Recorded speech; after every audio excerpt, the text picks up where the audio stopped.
Every Halloween, something or someone goes missing. From the cursed fields of Pumpkin Hollow to the haunted backroads of Vermont, these are the real stories of missing persons that still echo in the dark. A man vanishes into a pumpkin patch that beats like a heart. A girl walks into a cornfield and never walks out. A ghost hunt turns into a disappearance caught on camera. And a mechanic's final midnight drive ends on a road that shouldn't exist. These aren't urban legends. These are real unsolved Halloween disappearances. Cases so disturbing, they've haunted investigators for decades. Tonight, we'll walk through the four that still whisper through small towns across America. 4 stories, 4 missing souls, and one terrifying question that connects them all. What happens when Halloween doesn't end, and something else keeps the lights on? The Pumpkin Hollow Disappearance, Caleb Wren, 2003. Caleb Wren loved Halloween the way some people love church. Devout, ritualistic, a night when the world allowed him to be loud. He built scarecrows that looked like old men and carved pumpkins with impossible teeth. He was 21 in 2003, sleep short and working 3 jobs, retail by day, a bakery at dawn, and evenings helping at his grandmother's roadside stand outside Pumpkin Hollow. The hollow itself was a depression of land between 2 ridges where pumpkins grew pale and enormous, and where kids whispered that something lived beneath the vines. On the afternoon of October 30th, Caleb and his best friend Jonah stayed late at the stand closing up, stacking gourds and sweeping the dust out of chipped enamel bowls. They drank bad coffee and told bad jokes. At dusk, Caleb took his bike, a battered mountain frame with a broken headlight, and pedaled toward the ridge to watch the sunset. He loved the hush after the customers left, the quiet of fields, and the slow exhale of the valley. At 8:20 p.m., Jonah tried to call him and got voicemail. At 9:12 p.m., a neighbor saw a light bobbing across the fields and assumed Caleb was coming back. At 10:01 p.m., Caleb's grandmother found his jacket folded in the stand, pockets turned out empty. The bicycle was propped against a hay bale with its chain hanging loose. No sign of him. Search parties scoured the rows of pumpkins and the creek that ribboned through the hollow. They peered into every root cellar and old barn. Dogs bayed at the edge of the marsh and then slunk back, ears flat, refusing to go in. In the mud, searchers found the unmistakable mark of bicycle treads that ended at a circle of flattened vines, as if someone had stepped off and vanished into the ground. That night, 2 teenagers camping on the ridge swore they heard chanting come from the fields. Low, repetitive syllables under the leaves. They described a sound like hundreds of feet tiptoeing, but heavy at the same time. The sheriff drove out and found nothing but crushed grass and a single pumpkin with a perfectly carved smile placed atop a stone. Inside the carved mouth, there was a scrap of fabric, Caleb's favorite blue bandana. Rumors spread fast. Some said Caleb had been taken by kids who played pranks too far. Others pointed to the hollow's old story. Farmers long ago believed the earth kept a debt, and once every so often, it collected payment in human things. Jonah refused those ideas. He walked the pumpkins for weeks, knelt in the dirt and called Caleb's name until his voice broke. He carried Caleb's jacket, the soft worn cuff near his nose like comfort. The evidence was maddeningly small and precise. A trail that ends, a bicycle that waits, a bandana in a hollowed pumpkin. Volunteers dredged the creek and found nothing. A local historian produced a brittle newspaper clipping from 1912 describing the taking. The article spoke of a series of disappearances every 30 years when the old seed harvest was poor and the earth wanted more than corn. Most laughed at that. Some put out salt rings around their porches. Months later, in winter, hikers reported glimpsing a boy-shaped shadow moving between pumpkins like another row. In spring, when seedlings poked up new green, a patch of earth in the hollow behaved oddly. Plants there grew faster, leaves glossy and too large, as if fed by something beyond sunlight. Old Mrs. Wren refused to till that part of the field. She said she could feel the ground pulsing like a heartbeat sometimes, and that on November nights she could hear someone humming a tune Caleb used to whittle into the pumpkins. Jonah insists that what happened that night was not random. He believes Caleb went somewhere the rest of them could not follow. not because he wanted to, but because the hollow chose him. Jonah spends his life now answering late calls from people who hear noises in fields near their homes. He brings a flashlight and a jar of salt, and sometimes, to his own surprise, he finds a little carved pumpkin left at the edge of a property line. Always empty, always smiling. Caleb's grandmother keeps the stand open each October, arranging pumpkins while hands that once trembled with grief have hardened into precise motions, placing each gourd as if in a ritual. On quiet nights, she says the name Caleb softly and sets a small lantern inside the jack-o'-lantern with the bandana tied round it. The lantern glows like a small, stubborn heart in the dark. If you walk through Pumpkin Hollow at dusk, take Jonah's advice. Don't step off the furrows, and if you find a pumpkin with a blue scrap inside, leave it. Light a candle and whisper the name of the person you miss. The earth might be listening. The Girl Who Walked Out of the Cornfield, Lily Rhodes, 1992. In the autumn of 1992, the town of Hartwell, Nebraska, held its annual Harvest Festival, a small homespun celebration of scarecrow contests, pumpkin pie contests, and haunted hayrides. That year, a 14-year-old girl named Lily Rhodes helped her father run their booth near the edge of a massive cornfield that stretched for miles. She wore a flannel shirt, denim overalls, and her mother's old straw hat. By sundown, she was gone. Lily was known around town for her quiet kindness. She volunteered at the local animal shelter, kept to herself, and always seemed to be humming some tune no one recognized. That night, her friends said she wandered toward the cornfield at dusk, carrying a paper lantern. She said she saw something moving out there, one friend recalled, like someone waving for her to come closer. When Lily didn't return by dark, her father went searching with a flashlight. He followed her footprints into the rows of corn, but halfway in, they just stopped. The soil was soft and undisturbed, as though she'd simply lifted off the ground.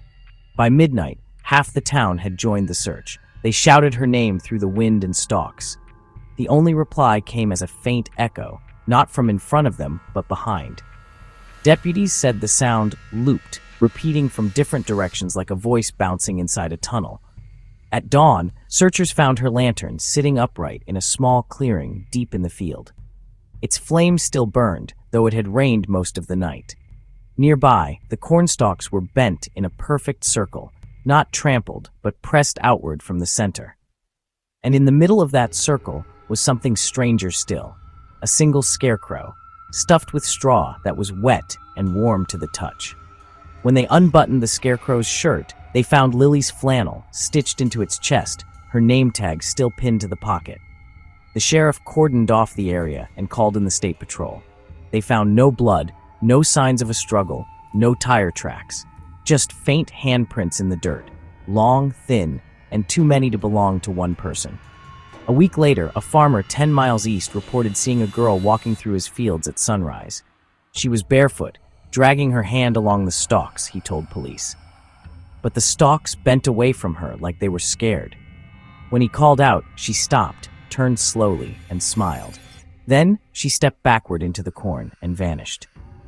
The town stopped planting in that field after '92. The soil there never seemed right again. Dry one day, soaked the next, as if something beneath was breathing. On Halloween, locals claim they hear laughter drifting from the field, along with the rustle of footsteps pacing in slow, deliberate circles.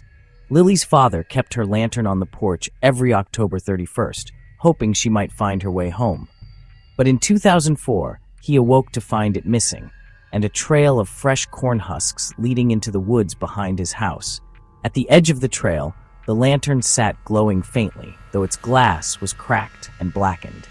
Each year, more people claim to see a young girl near that field, her face pale beneath a straw hat, eyes reflecting the light of a flame that never dies. She never speaks, she only watches. And sometimes when the wind cuts through the corn at night, you can hear her humming, the same melody she always sang at the festival, the one no one's ever been able to place.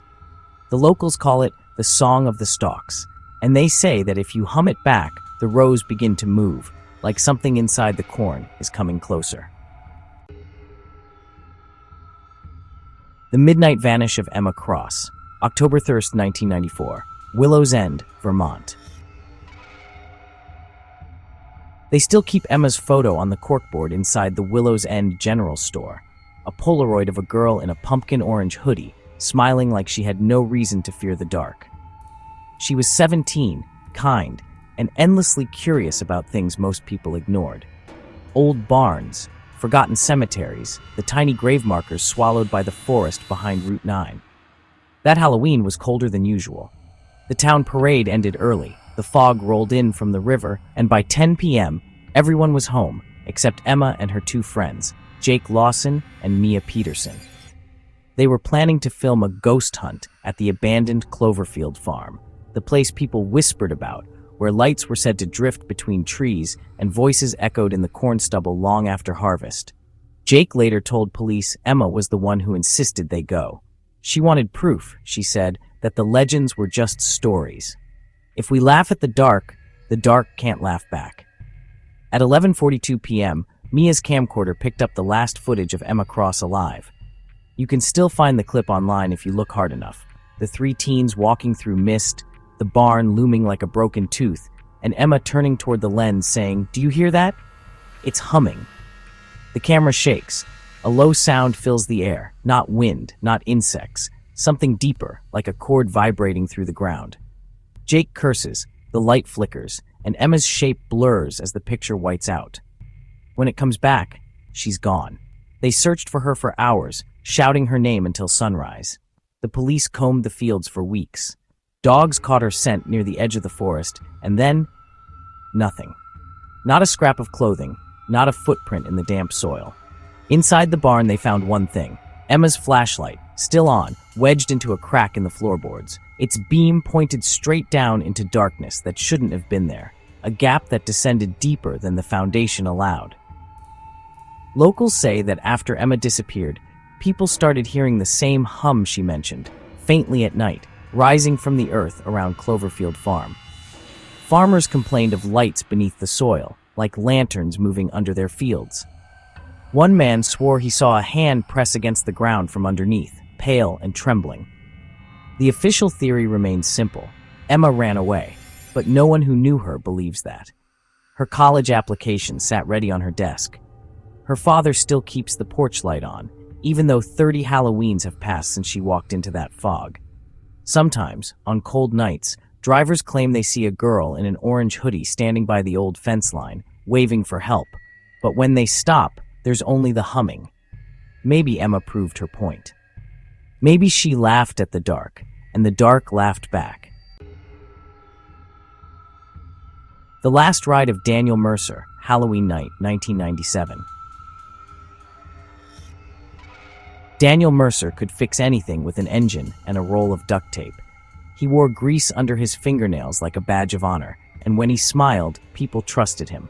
He was 27, built like a man who had learned to carry heavy things: cars, furniture, the kind of hope his mother kept in jars on the kitchen shelf. That Halloween, he told everyone the same thing: "I need to clear my head." He kissed his girlfriend, Kayla, on the porch, laughed at a joke about candy corn, and drove out toward Fairview Mine Road at 10:05 p.m., the old Mustang humming like a content animal. Fairview had a reputation: rusted gates, shattered glass, and warnings painted on boards that splintered in the wind. Old miners used to talk about lights below ground and men who never came back. In town, it was a dare and a story. To Daniel, it was solitude. The security camera at mile marker 19 picked him up at 10:43 p.m., headlights cutting through fog. That frame, where his hand rests on the wheel, jaw set, was the last one anyone would see of him. When he didn't come home, Kayla sat on his workbench and cried until her shoulders shook. The sheriff organized a search by dawn. Tracks led away from the road toward the mine, but then simply ended. Tire imprints, then nothing, as if the asphalt had swallowed the rubber. 2 days later, Daniel's keys were found hanging from a low branch at the forest edge, a single drop of motor oil still glinting on the metal. No footprints under the keys, no sign of a struggle. People in town told stories to fill the silence. An old logger swore he'd heard engines at night stuck between gears, rolling down a road that didn't exist. A teenager said her GPS blinked and recalculated itself into Fairview and then into coordinates that led nowhere on any map. Kayla remembers the way Daniel hummed to himself while working under a hood, how he would talk to the car as if it were a living thing. She could not believe he had walked away. Then they found the Mustang 3 miles inside the tree line, parked neatly between 2 birch trunks like a photograph staged by a careful hand. The engine was cold. The battery drained as if it had been running for hours. Inside, the driver's seat was pushed all the way back, further than Daniel ever drove. The radio sat on, dials spinning in static. When investigators turned the recording they'd accessed from the radio logs, a low, warped voice slipped through the white noise saying, "Don't look back." The technician who listened to it later said the vinyl-like distortion made the voice both otherworldly and painfully familiar. It resembled Daniel's tone, the way he softened consonants when he was tired. Volunteers kept searching. Dogs refused to enter past a certain line of trees.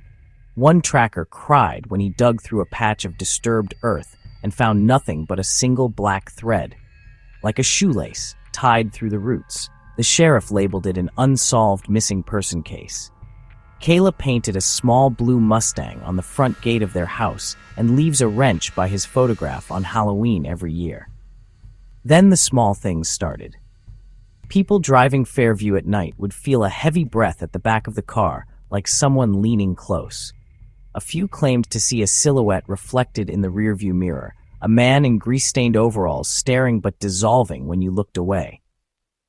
One retired mechanic swore he took his truck down that road and later found a smear of motor oil on the dash he hadn't noticed before. The town theorized everything from robbery gone wrong to something older and quieter. The miners' tales spoke of a seam that would take a man whole if he drove the wrong line through the fog. Old Mrs. Lane, who lived across from the mine entrance, swore she saw headlights each Halloween, circling a tree that wasn't there yesterday. She kept a jar of salt on her windowsill and said prayers for any engines that still roamed. Kayla never stopped believing. She keeps the porch light on all night on October 31st, the bulb casting a pale halo on the swing where he sat. She says sometimes when the fog is thick and the radio hums at witching hour, she hears him humming too, an off-key tune he used to whistle while working late. It's sorrowful, soft, like a song from a distance. If you drive Fairview Mine Road at 10:43 p.m., keep the windows up. Listen for the engine that starts but never revs. And if a voice comes through the static that sounds like someone you love saying, "I just needed to clear my head," don't answer. Because some roads take you somewhere that has no return, and sometimes the thing that follows is not the person you left behind. Please like and subscribe for more creepy stories like these.